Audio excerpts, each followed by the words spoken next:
Hello, and welcome to Media Spotlight, a show where we explore the power of media, storytelling, and brilliant minds behind the microphone. I'm your host, Tiffany Wangoe, a broadcast media student who enjoys and has a deep love for authentic storytelling and meaningful conversation. This show is all about learning from the best, and today's guest is someone whose voice and presence has not only shaped airwaves, but the dreams of many young broadcasters like myself. It's an absolute honor to welcome a man whose name is etched into Kenya's media industry, Mr. Johnson Mwakazi. From his humble beginnings in Kibera to becoming one of the most recognizable voices in Kenyan television, Mr. Mwakazi has spent over 15 years shaping the industry from radio to television and to magazine production. Many of us know him from his years as a news anchor and the station voice at Citizen TV. But what's even more admirable is how he's used his influence to build platforms, mentor others, and give back through Royal Voice International. Mr. Mwakazi, thank you for being here. Great to be here, Miss Tiffany. Tiffany, Mm. thank you so much indeed. It's an honor. So let's start right at the very beginning. Sure. You've been quite open about your upbringing in Kibera and how it shaped your mindset and your determination. So looking back, how did growing up in that environment influence your voice, not just vocally, but your identity as a storyteller? Well, every story has a beginning, and I love the way you started it, authentic stories, because people are looking for authentic stories. For me, Kibra was my beginning, and in as much as I didn't have physical people that I would say, hey, this is what I want to become, for me, the movies that I was exposed to, whether cartoon or movies, drama and all that, really influenced me big time. And I remember this particular movie, Lion King, when I watched it, I still make reference to it. People, love Mufasa, the king lion, or what. I loved Scar, this other enemy to the king, because of his voice. And later on, I did my research and I found out that it was Jeremy Irons. So I started learning from Jeremy Irons how to work on my voice. So basically, the beginning begins to shape the kind of aspiration you want to have in life. Wow. So from the theater to Hot 96, your entry into media, you didn't follow the conventional routes into broadcasting as you started at the National Theatre. And then you transitioned into radio with Hot 96 FM. Can you take us back to that moment and share what gave you the courage to step into a field where you hadn't formally trained for? This is, well, I celebrate God for people who look at themselves as divine connectors. And for me, I celebrate Jimmy Gathu because he's the one who actually, heard me or saw me in one of the skits and went like, I want this guy to be on radio. He was the head of Hot 96 then. And that's how I got into the media world. And many of us came to know you during your time at Citizen TV as a primetime news anchor and the unmistakable voice of the station. So, what did that period mean to you, professionally and personally? And were there any key highlights or turning points that still resonate with you? Many. I think for me, being in that space gave me an opportunity to work with people like Catherine Kasavuli. I mean, Catherine Kasavuli was my, like I would say, my mother mentor, because she took me in and she told me, when it comes to reading news, this is how you read. And she would spend her time in her office to train me. So that's also a responsibility for any person who has an opportunity to serve. It's also an opportunity to raise other people. Another gentleman I celebrate is Mutegi Njau. Unfortunately, both of them have passed on. This was a no-nonsense guy. I mean, I would ask him a question and he would ask me another question. So by the time he gives me an answer, I have so many questions to answer first before I even ask him to give me an answer. But he was really challenging me. First of all, he told me, Johnson, don't start something if you're not going to be consistent in it. And boom, I said, hey, because I would come in, I've got this, show program and all that. He'd tell me, no. Are you going to do this in the next 5 months? Are you going to really stick to it? If you're not going to stick to it, I don't even want to listen to the idea. So every time he was teaching me, you've got to be well informed. You've got to know your stuff, and you've got to be committed to the core. Mm. Of course, I also celebrate the times when interns would come to Citizen TV, because that was the moment where I remembered, hey, in as much as I'm here, there are other people who are starting. So what am I doing to create a bridge for them to also grow? So if there's things that I took time to learn, can I make that time shorter for them so that they're becoming better every single day? Now, Mhm. as I make them better, I also need to work on myself. So those are moments. So Catherine Kasavuri, celebrate her. Mutegi Njau, celebrate him, and definitely all those interns who came and I was able to share my experience with them really matter. Wow, it's always nice to hear the people behind another great person, because I don't Yeah. think people just come up like that on their own. It Oh, takes others to like help you build yourself and so on absolutely. and so forth. Right, and it's good to hear that they played such a big role in your voice becoming a signature, powerful, and elegant, and deeply memorable. Did this distinctive quality develop naturally, or was it a result of deliberate effort and practice? What techniques or habits have helped you maintain such vocal excellence? Deliberate habits. Deliberate Mm. habits. Let me tell you something. There's nothing like, I'm going to sleep and then tomorrow morning I wake up, everything is okay. Doesn't happen. Look Mm. at this building. Look at everything that is successful. There are traces, Mhm. and it's predictable. You can see failure. We actually saw it before it even started. We've seen success. We actually saw how it started. So the thing is, you've got to be absolutely sold out in terms of this is what I want to become. So if Tiffany says, I want to be, a brand ambassador, I want to be a journalist, it now goes back to, okay, do I have a picture of who a journalist is? Mhm. And you're not just looking at your local space, look at the global space. So pick Mm. pictures. By the way, I actually went online, I picked pictures of people I admired. Mm. If you came to my first house, you'd be shocked. Pictures of my mentors were everywhere, and their statements and quotes, because every single day I wanted to remind myself, hey, this is what we're working towards. Yeah. So that also helped me big time. And then now there's simple exercise. And by the way, everything is literally on the table. Mhm. It's not about information right now, it's about implementation. So if you get a good information, by the way, you don't even have to have 1,000 of them. No, just one. If you master it and you say, every single day I'm going to work on my voice. Every single day I'm going to read for about 15 minutes non-stop. Read so that my mind captures the way I sound, and I'm going to listen to a mentor. It's deliberate action at the end of it all. Wow, what an inspiration. And after your successful run at Citizen, you made the bold move to join World's Television, also known as WTV, stepping into a leadership role on the values driven platform. So, what inspired that transition, and what were some of the challenges and breakthroughs you experienced in that new environment? WTV was an awesome opportunity for me. It was actually wholesome TV. Sorry, it was wholesome. Mhm. It came from the philosophy that all the time we're talking about. It's a cliche, Mhm. a dog that, well, a man that bit the dog. So it's always a question of what bleeds leads. But we decided, hey, what answers needs should lead. The Mhm. big stories, the solutions people are providing, those are the ones that should be the first in our news. So when this opportunity came, I said, you know what? I've been mentoring all these interns, and I've been here for a couple of years. I felt, hey, this is an opportunity. We're starting something new.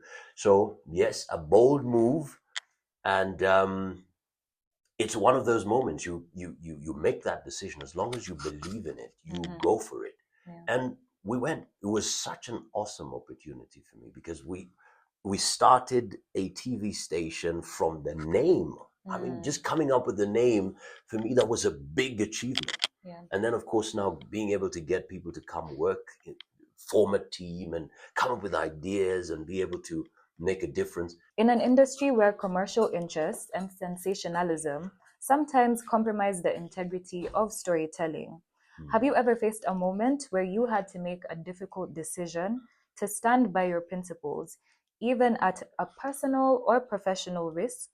What did that experience teach you? Hmm. Well, I would say the industry is so interesting. When you start and you have your own standards, the industry sort of respects it. Mm, I mean, by the time before somebody sends me, a script to voice, they'll just first of all they'll ask, "You think Johnson will do it?" mm, I say, "No, no, no. I don't think he'll do it."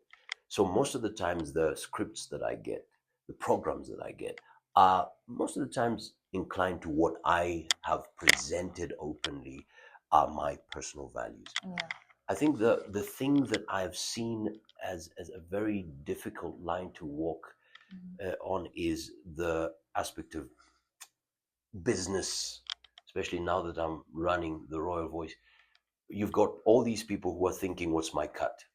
So they'll give you a deal. They say, "Hey Johnson, we think you'll do it," and it's a good deal. But then mm, they'll say, "Okay, give us about 3 quotations, but you're the guy we'll choose." You go like, "Man, if I give you 2 more quotations, then the principle of competition is not there." mm, Okay. Or somebody else will say, "You know what, Johnson, this is the deal. How much will you charge?" You tell them, "Well, a couple of thousands." Then they say, "Okay, why don't you add 10, 20, 50,000 on top of it, and then we'll pay you, but the top give it to me." You go like, "Man, we can't do this because yeah. at the end of it all, I'm giving my all, and I don't want to ask for more than I would charge because then I would be lying." That is the major thing that I've had to deal with. Sensationalism is there, Mm-hmm. but I think if you set the standards yourself and you say, "You know what, I can't cross this road." One thing I've come to realize, hey, this is a show, and this is good. But 5, 10, 20 years, I've got my children watching the same thing, and they'll go Yeah. like, "Papa, what are you talking about? I mean, you've been telling us to live right, but this is what you were talking about. What Mm-hmm. happened?" So there has to be that integrity, and integrity means what I say, what I do, what I'm thinking are one. Yeah. So when I say I don't do such things, even in my private life, I don't do them because I know the bush in which you hide has eyes, and your sin will catch up with you. That's at least what I've known in my little years on earth. Whatever you do that is off one day, boom, it's going to catch you. Either you come out and say, "Hey guys, I did it," or you'll be caught red handed. I say, if you've done it, just come out and say, "I did it," Mm, or better, don't do it. Just, just, literally. just, just stay on the right path.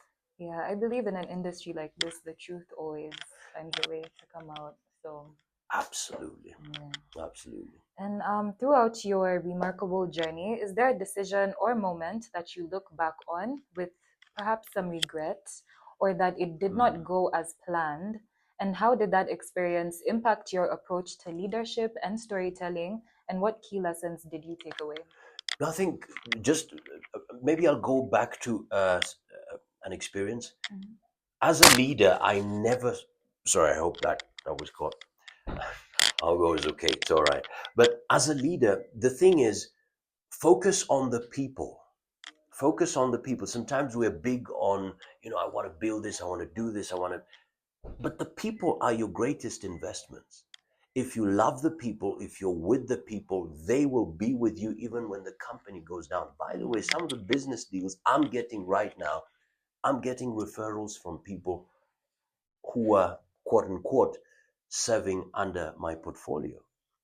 I mean, they're saying, "You know what, Johnson, hey, there's something, we think you can do it." mhm, I say, "Hey, thanks, bro. Thanks, sis." It's because of that relationship you have with people. The station is gone. All these things can go. I mean, think about it. God forbid we're going to live for 100 years or more. mhm, But when somebody dies, who are the people who come to the burial to give a speech? They're the people we've touched more. mm. They're the people who come in, "This guy just touched my life. This guy spoke to my life, and they made a difference in my life." So focus on building people. For me, that is very critical. That's very critical. Yeah. So, would you say that is what you're doing with Royal Voice International since you founded it and it marked a major evolution in your career from a presenter to an entrepreneur, which you are now, and a mentor? What what was your vision with this venture, and how does it embody the values and experiences that you've gained over the years? Well, it's interesting. I didn't actually start the company, it was my Hmm. wife. Oh, wow. 15 years married, my wife actually started this company. And Mhm. one day I came back home from Citizen and he said, you know what? She said, we need to start a company. What should we call it? And I was like, oh, the Royal Voice. I said, yeah, why don't we do it? And she went and registered it. And little did I know that we would actually be running it together. Mm. So that speaks to the fact that for me, family is important. Family is Mm. important. Mhm. Listen, I can be a great hero outside, but if I'm not a hero to my wife, I mean, I'm a loser. If my wife looks at me and goes like, come on, this guy doesn't even deserve whatever crown he's getting out here, I mean, I've lost it. For me, Mm. my wife becomes my number one priority. It doesn't matter what. Look, things will always, I mean, you will fail. Given we fail, we have bad days, but you want to go home to a person who says, you know what, I know you, I trust you. And for me, that gives me strength to move forward. And our two children, I Mhm. want them to know Papa wasn't the best, Papa wasn't, perfect, but he was real. That's so touching. While we're on the topic of family, how would you say that you stay centered and maintain a balance between your professional ambitions and your personal life? Well, that balance has to be deliberate, back to deliberate.